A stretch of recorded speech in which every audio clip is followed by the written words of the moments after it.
Another episode of चाय चर्चा और पर्चा। मेरा नाम यथार्थ है, चाय हमारे बीच में है, चर्चा के लिए हमारे साथ राहुल यादव सर आज हैं और पर्चा यानी कि आपके जेई की जो परीक्षाएं हैं उनके विषय में कुछ डिस्कशन हम करने वाले हैं। सर आपका बहुत बहुत स्वागत है हमारे इस शो पर।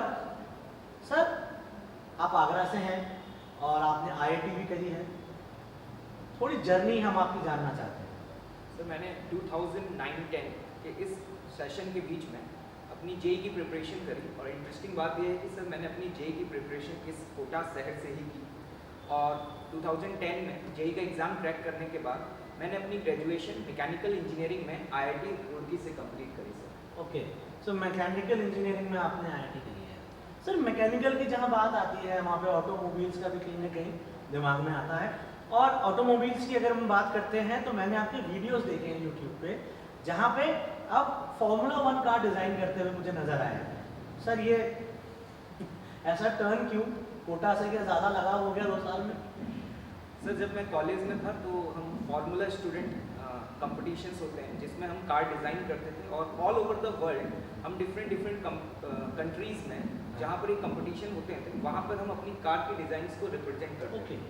तो जब हम फाइनल ईयर में था तो फाइनल ईयर में पहुँचे तो एक लेगेसी रहती है कि अब हम नेक्स्ट ईयर पास आउट होने वाले हैं तो हमारे जो जूनियर्स हैं उन्हें हमने जो कुछ भी सीखा उन 3 to 4 ईयर्स में वो कार डिज़ाइनिंग और जो भी स्किल्स हमने सीखे वो उनको सिखाए। तो उसके लिए सर फाइनल ईयर में मैंने कुछ क्लासेस कंडक्ट करना शुरू किया कॉलेज के दौरान जिसमें how to design a car के जो बेसिक फंडे होते थे वो मैं अपने जूनियर्स को सिखाता था। ओके, तो उस समय कुछ जूनियर्स ने मुझसे बोला कि सर आपकी टीचिंग स्किल्स काफ़ी अच्छी हैं और दूसरी बात सर ब्रांच मैकेनिकल थी, हाँ, फिजिक्स से लगाव भी था। हाँ।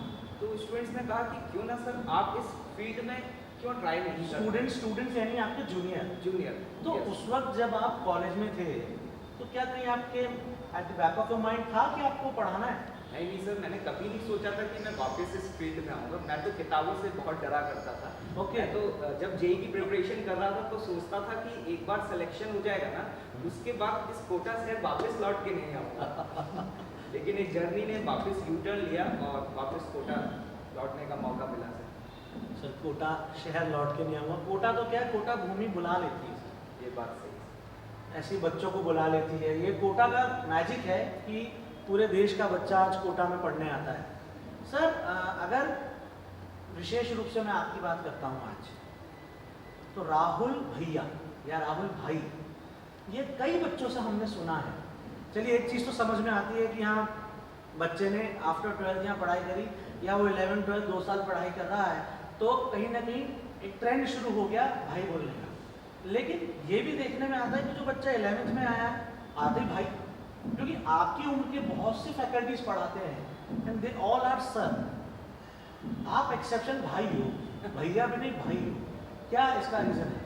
सर एक्चुअली जब क्लासरूम्स में स्टूडेंट्स को पढ़ा रहा होता हाँ। तो मैं हमेशा ये कोशिश करता हूँ कि टीचर और स्टूडेंट के बीच का जो गैप है जो कि आज से कई सालों पहले वो गैप जैसे टीचर यहाँ होता था तो स्टूडेंट हाँ। यहाँ होता था, ये गैप बहुत ज़्यादा था। लेकिन मैं हमेशा कोशिश करता हूँ कि टीचर और स्टूडेंट्स के बीच का ये गैप जो है वो कम है।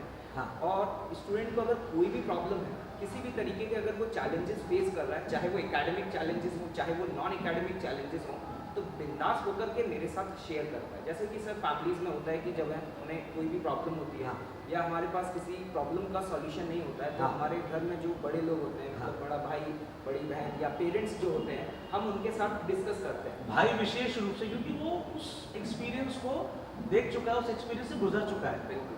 तो सर कोटा में जो स्टूडेंट्स आते हैं मोस्ट ऑफ द स्टूडेंट्स यहाँ पर वो अकेले ही रहते हैं, वो अपने पेरेंट्स के साथ नहीं रहते तो उनके मन में एक अकेलापन सा रहता है। और जब वो जेई की प्रिपरेशन कर रहे होते हैं तो उन्हें बहुत सारे चैलेंजेस भी मतलब हम कह सकते हैं हर्डल्स भी इनिशियल फेज में काफ़ी मिलते हैं तो उनके मन में कई सारे सवाल होते हैं जो कि वो पूछना चाहते हैं। तो मैंने अपने स्टूडेंट्स को हमेशा एक फ्रीडम दी हुई है कि आपको जो भी समस्या है आप मुझसे कनेक्ट करिए, मुझे अपनी समस्या बताइए। तो स्टूडेंट्स बहुत फ्रेंकली मुझसे एज अ फ्रेंडली नेचर रखते हैं। जैसे घर परिवार में होता है कि बड़े भाई को हम कोई भी समस्या होती है तो बोल देते हैं तो उसी तरीके से स्टूडेंट्स मुझसे शेयर करते हैं। तो उस वजह से ये एक लगाव है कि जो वक्त के साथ धीरे धीरे मैं बच्चों के बीच में सर की बजाय भाई के नाम से थोड़ा ज़्यादा फेमस हो गया। सर बच्चों की जो प्रॉब्लम्स हैं वो एक समय देख कर नहीं आती। वो सुबह भी आ सकती हैं, रात को भी आ सकती हैं। तो सर फ़ोन कॉल्स तो बहुत आते होंगे। यस सर, मतलब आप ये मान लीजिए कि शायद ही ऐसा कोई आर्ट निकलता हो जिसमें मुझे 2 से 3 कॉल ना आते हो। मतलब ड्यूरिंग द क्लासेस इवन रात को सर 2-2 3-3 बजे भी काफ़ी बार मेरे को स्टूडेंट्स के कॉल मैनेज हो जाता है सर। कोशिश करता हूँ मैनेज करने की। हाँ। लेकिन हर स्टूडेंट्स की कॉल्स को पिक कर पाना तो सर डिफ़िकल्ट हो जाता है, क्योंकि कभी कभी क्लासेस में बिजी रहते हैं। लेकिन कोशिश करता हूँ कि मैसेज के थ्रू, व्हाट्सएप, इंस्टा वगैरह के थ्रू, डिफरेंट सोशल मीडिया के थ्रू उनकी प्रॉब्लम्स को सुन पाऊँ और उनके सॉल्यूशन फाइंड आउट करूँ। जो प्रॉब्लम्स होती है ना बच्चों में, मैंने देखा है कि लगभग सब में सेम है, सबके साथ सेम इश्यूज हैं, सबके साथ सेम कंसर्न्स हैं, लेकिन एक कॉल के थ्रू एक सांत्वना मिलती है, एक मोटिवेशन मिलता है, पर हर बच्चा तो कनेक्ट हो नहीं पाता होगा। तो आज इस Kota pulse by Unacademy YouTube channel पर देश का बहुत सा बच्चा आपको सुनेगा, देश का बहुत सा बच्चा आपको सुन रहा है। उनके लिए राहुल भाई क्या कहना चाहते हैं? सर मैं स्पेशली यहाँ पर उन स्टूडेंट्स के लिए बात करना चाहूँगा जो IIT JEE जैसे एग्ज़ाम की प्रिपरेशन कर रहे हैं, क्योंकि जब वो प्रिपरेशन स्टार्ट करते हैं तो उन्हें बहुत सारे चैलेंजेस फेस होते हैं। और मैंने देखा कि लगभग सर 80% स्टूडेंट जनरली इसमें गिव अप कर देते हैं। तो मेरा उन्हीं स्टूडेंट्स के लिए मैसेज है कि जो मैदान में लड़ने से पहले ही हार मान जाते हैं। जैसे सर मैं इस JEE की प्रिपरेशन को जनरली एक गेम से रिलेट करता हूँ। जैसे कि आजकल हम मोबाइल फ़ोन्स में या लैपटॉप पर बहुत सारे गेम्स वगैरह खेलते हैं। हाँ। तो जब हम कोई गेम खेल रहे होते हैं और उस गेम में जैसे जैसे हम स्टेजेस को क्रॉस करते जाते हैं, स्टेज 1 से जब हम स्टेज 2 में पहुँचते हैं तो हमारे सामने चैलेंजेस और ज़्यादा आते हैं, हमारी जो जर्नी है वो और ज़्यादा पेनफुल हो जाती है, लेकिन हमारा लेवल ऑफ एक्साइटमेंट और ज़्यादा बढ़ता चला जाता है। मतलब जैसे हम स्टेज 2 को क्रॉस करके स्टेज 3 में पहुँचते हैं तो सर हम और ज़्यादा एक्साइटेड होते हैं, क्योंकि हमें पता होता है कि स्टेज 3 तक हर कोई नहीं पहुंच पाता। राइट। और जीवन में ऐसे काम करने में हर इंसान को बहुत मज़ा आता है जो हर कोई नहीं कर पाता है, क्योंकि हर कोई एक भीड़ का हिस्सा नहीं रहना चाहता। तो मुझे लगता है कि JEE की प्रिपरेशन में जब हम शुरुआत करते हैं और जैसे जैसे आगे बढ़ते जाते हैं तो चैलेंजेस जो है वो कम होने की वजह से और ज़्यादा बढ़ते चले जाते हैं। और मुझे लगता है कि स्टूडेंट्स का जो लेवल ऑफ एक्साइटमेंट है वो और ज़्यादा इंक्रीज होना चाहिए, और ज़्यादा कंसर्न होने चाहिए, क्योंकि जैसे जैसे वो आगे की तरफ बढ़ेंगे उस भीड़ का हिस्सा नहीं रहेंगे, उस भीड़ से वो बाहर निकलते चले जाएंगे। तो मेरा एक कॉमन मैसेज यही है कि सर कोशिश करनी है, ठीक है, हार नहीं मानी। और सबसे ज़्यादा इम्पॉर्टेंट है कि जब हमने JEE जैसे एग्ज़ाम की प्रिपरेशन शुरू करी है, हाँ, तो सर सिलेक्शन होगा या नहीं होगा ये इतना इम्पॉर्टेंट नहीं है, क्योंकि अगर किसी स्टूडेंट ने 2 साल या 1 साल इस JEE एग्ज़ाम की प्रिपरेशन बहुत अच्छे से करी तो सर ओवरऑल उसकी जो स्किल्स का डेवलपमेंट होता है, उसकी जो थॉट प्रोसेस डेवलप होती है वो उसे जीवन में बहुत आगे ले जाती है, वो शानदार होता है फिर सीन उसका। और सर ऐसे भी बहुत सारे स्टूडेंट्स रहे जिनको मैंने पढ़ाया और वो JEE जैसे एग्ज़ाम क्रैक नहीं कर पाए, लेकिन कोटा शहर में आके उन्होंने बहुत एफर्ट्स किए, सीखा, 100% एफर्ट किए, सीखा बहुत कुछ। सर जीवन में आज एक्सेल कर रहे हैं। मतलब कोटा शहर सिर्फ आपको सब्जेक्ट नहीं सिखाता, कोटा शहर आपको ये जीवन जीना सिखा देता है। क्या बात है, बिल्कुल सही बात है, कोटा जीवन जीना सिखाता है। सर एक प्रश्न निकल कर आता है जो बच्चे के पॉइंट ऑफ व्यू से भी मैं पूछ रहा हूँ, जो रिलेटिव्स के पॉइंट ऑफ व्यू से भी मैं पूछ रहा हूँ। प्रश्न ये है कि जब बच्चा अपने घर पर ये सोचता है, कई बार वो लोगों को देख करके ये सोचता है, कई बार लोगों की जर्नी देख करके सोचता है और ये डिसाइड करता है कि मुझे कोटा जाना है। तो क्योंकि आप JEE के एस्पिरेंट्स को पढ़ाते हैं, मैं कोच करते हैं, सर क्या सोच करके बच्चा अपने घर से कोटा के लिए रवाना हो, कोटा के लिए चले कि उसे कोटा में JEE करनी है, उसे कोटा में JEE क्रैक करके IIT में जाना है, क्या माइंडसेट उसको रखना चाहिए? बिल्कुल सर, इसमें सबसे पहला क्वेश्चन जो कोटा शहर में आने के बाद बच्चों के दिमाग में रहता है कि सर मुझे पर डे कितने नंबर ऑफ आवर्स पढ़ाई करनी चाहिए, कि कितने नंबर ऑफ आवर्स मुझे डिवोटेड करने चाहिए सेल्फ स्टडी को। तो सर मेरा हमेशा जवाब रहता है 24 आवर्स, है ना। मतलब मैं ये कहता हूँ कि अगर आप कोटा शहर आ गए हैं तो इस कोटा शहर में हर एक मिनट आप जो कुछ भी कर रहे हैं, जिन एक्टिविटीज़ में आप इन्वॉल्व हैं, आप सबसे पहले सवाल पूछिए क्या ये सारी एक्टिविटीज़ आपके सिलेक्शन के लिए फेवरेबल है या नहीं। मतलब आप कोटा शहर में आकर के अपने दिन का हर एक सेकंड आप अपनी प्रिपरेशन को डिवोट करिए। जैसे कि फॉर एग्जांपल किसी स्टूडेंट ने 2 घंटे पढ़ाई करी और उसके बाद वो टायर्ड हो गए, अब सवाल ये उठता है ना सर 24 घंटे कैसे पढ़ सकते हैं, जैसे कि सपोज 2 घंटे पढ़ने का तो टायर्ड हो गया, तो ऑब्वियस सी बात है सर उसे अपनी एनर्जी को रिगेन करने के लिए रेस्ट करना पड़ेगा। अब एक बॉडी की रिक्वायरमेंट होती है कि रेस्ट करने के लिए सपोज उसे 30 मिनट रिक्वायर्ड है, तो वो सिर्फ 30 मिनट रेस्ट करे और उसके बाद दोबारा से वो अपनी जर्नी क्या करे, स्टार्ट करे। मतलब यहाँ पर आके ऐसी किसी भी एक्टिविटी में इन्वॉल्व नहीं होना है उसे जो शायद उसके सिलेक्शन के लिए इम्पोर्टेंट नहीं है। और मैं तो ये कहूँगा कि सर हर कोई काम करने से पहले या किसी भी एक्टिविटी में इन्वॉल्व होने से पहले हमेशा अपने सामने एक क्वेश्चन मार्क जरूर रखें, क्या मैं ये करने के लिए कोटा आया हूँ, क्या ये मेरे सिलेक्शन को अफेक्ट करेगा, ये सवाल जरूर पूछें। तो पहला तो ये है कि दिमाग में रख करके आए कि यार 24 आवर मतलब मेरे को पूरा जीवन तन मन धन मतलब पूरा डिवोट कर देना है सर। और दूसरा कि एक स्टूडेंट के दिमाग में रहता है और काफ़ी ये सवाल जो ढूंढते रहते हैं डिफरेंट सोशल मीडिया प्लेटफॉर्म्स पर, यूट्यूब्स पर, कि what should be the strategy, कि जेई प्रिपरेशन की क्या स्ट्रैटेजी रहनी चाहिए, टाइम टेबल्स।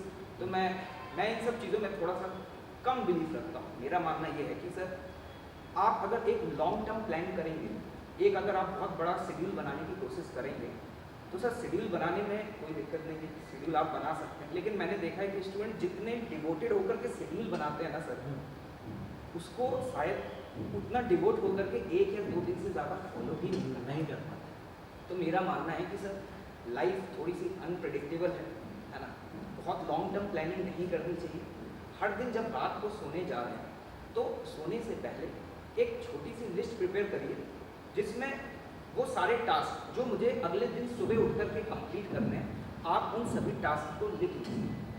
और उन टास्क को लिखने के बाद जब अगले दिन आप सुबह उठें तो आप ये मत सोचिए कि मेरा क्या होगा, मेरा सिलेक्शन होगा या नहीं होगा, मैं किस IIT में पहुंचूंगा, ये इंपॉर्टेंट नहीं है। आप सुबह उठ करके सिर्फ एक ही चीज़ सोचिए कि मेरे सामने ये जो 4 या 5 टास्क लिखे हुए हैं ना, मेरा आज पूरा दिन, मेरी पूरी एनर्जी जो है वो इसी बात में डिवोट हो जाएगी कि मैं इन सारे टास्क को कंप्लीट करूं। और आपको हर 365 दिन मतलब हर दिन अगर आप छोटे छोटे गोल्स बनाते हैं और हर दिन उन गोल्स को पीछे उनको कंप्लीट करते जाते हैं तो आई एम 100% श्योर कि आप इस रेस में उस भीड़ से डेफिनेटली बाहर निकल जाएंगे। Amazing sir.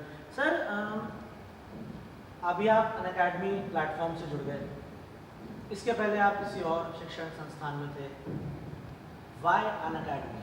ऐसा क्या डिफरेंस आपको लगा कि आप क्या वैल्यू ऐड कर सकते हैं बच्चों के साथ में? बिल्कुल सर, बढ़िया सवाल है और इस सवाल का जवाब कई सारे स्टूडेंट्स ये जानना भी चाहते हैं। देखिए सर, अगर इस फील्ड में है और अगर एक टीचर की नज़र से सोचें तो टीचर का सबसे पहला फर्ज है कि उसके पास आने वाला हर एक स्टूडेंट, चाहे उसमें कितना भी पोटेंशियल हो, मैं हर उस स्टूडेंट की मदद कर पाऊँ। आज अनअकैडमी जो है वो मुझे एक ऐसा प्लेटफॉर्म प्रोवाइड कर रहा है कि सर आज हर स्टूडेंट पहली बात तो मुझसे मिल सकता है। मुझे ऐसे कई सारे स्टूडेंट इस प्लेटफॉर्म पे आकर के मिले जिन्होंने मेरे यूट्यूब्स पे वीडियोस देखे थे या डिफरेंट चैनल्स पे मेरे लेक्चर्स देखे थे और वो कोटा शहर में थे, मुझसे मिलना चाहते थे लेकिन कभी मिल नहीं पाए। मतलब उन्होंने सिर्फ मेरा नाम सुना था, उनकी कई सारी प्रॉब्लम्स थी जिन्हें सुनने के लिए कोई नहीं था और वो मिलना चाहते थे लेकिन वो संभव नहीं हो पा रहा था। लेकिन आज इस प्लेटफॉर्म पर कोई भी स्टूडेंट आकर के अपनी प्रॉब्लम्स बता सकता है और सबसे अच्छी बात कि उसको जेई प्रिपरेशन में और क्या क्या चीज़ें इंप्रूव करनी चाहिए वो सारे डिस्कशन कर सकता है। मतलब ये अनअकैडमी प्लेटफॉर्म की एक विशेष बात है कि इसने हमें एक ऐसी फ्रीडम प्रोवाइड करी है कि हम स्टूडेंट्स के बेनिफिट के लिए जो कर सकते हैं वो सारे डिसीजंस हम बहुत आराम से यहाँ पे ले सकते हैं। सर जेई के एग्जाम्स आने वाले हैं, तो आपसे पूछना चाहूँगा लास्ट मिनट स्ट्रैटेजी क्या होनी चाहिए बच्चों की? तो मैं सबसे पहले तो स्टूडेंट्स को यही कहूँगा कि जब वो एग्ज़ाम देने जाए ना तो अपने साथ कोई एक एक्सपेक्टेशन लेकर के ना जाए। मतलब ये सोच के ना जाए कि मुझे इतना % स्कोर करना है या इतने मार्क्स स्कोर करना है। बिंदास होकर के जाएँ, रिलैक्स रहें, चिल रहें, क्योंकि अगर आप बिना एक्सपेक्टेशन के जाएंगे तो डेफिनेटली आप एग्ज़ाम में बहुत अच्छा कर पाएंगे। जैसे कि अभी जेई मेंस के जो एग्ज़ाम्स हैं उसमें जो क्वेश्चंस का लेवल रहा, फिजिक्स में स्पेशली अगर मैं बात करूँ तो बहुत बेसिक्स क्वेश्चंस पूछे गए। तो मुझे लगता है कि अगर आप सिर्फ फॉर्मूले वगैरह पढ़ करके जा रहे हैं और उसे सिंपली तरीके से इम्प्लीमेंट कर रहे हैं तो डेफिनेटली आप बहुत अच्छा कर पाएंगे। क्योंकि एग्ज़ाम में बहुत अच्छा परफॉर्म करने के लिए अभी ये इंपॉर्टेंट नहीं है कि आपकी प्रिपरेशन कैसी रही, अभी इम्पॉर्टेंट है कि आप एग्ज़ाम के दौरान अपने टेम्परामेंट को कंट्रोल रख पाएँ, पेशेंसफुली एग्ज़ाम को दे पाएँ और अपने आप पे बिलीव रखें। क्योंकि मेरा मानना है कि जिसको ये विश्वास है कि मैं अच्छा करूँगा, डेफिनेटली वो अपने पोटेंशियल से भी बहुत ज़्यादा बेहतर करके आएगा। तो बहुत ज़्यादा स्ट्रैटेजी ना बनाएं, रिलैक्स रहें। तो कुल मिला के स्ट्रैटेजी यही है कि स्ट्रैटेजी मत बनाओ। Exactly sir. और सर मैं यही कहूँगा कि मजबूरी में शुरू किए हैं, लेकिन जैसे जैसे आगे बढ़ेंगे तो वाकई में इस जर्नी में मज़ा बहुत आएगा। क्या मजबूरी में शुरू किए लेकिन आगे बढ़ेंगे तो मज़ा आएगा। बिल्कुल सर। सर बच्चों के लिए शुभकामनाएं, एक शिक्षक के रूप में, गुरु के रूप में, एक भाई के रूप में। देखिए सर, एक मैसेज है मेरा सभी स्टूडेंट्स को जो भी जेई जैसे सफ़र में इन्वॉल्व हो चुके हैं कि मुझे नहीं पता है कि तुम्हारी जीत होगी या हार होगी, ये तो वक्त बताएगा, लेकिन ये निश्चित है कि तुम इस जेई की जर्नी में कुछ नया सीख करके जाओगे। और अगर तुम खुद से नहीं आ रहे, अगर तुमने गिव अप नहीं किया, तो आज नहीं तो कल तुम्हारी जीत निश्चित है। So best of luck to all those students जिनके अभी एग्जाम्स हैं, अपकमिंग जेई मेंस और जेई एडवांस के एग्जाम्स। Let's crack it.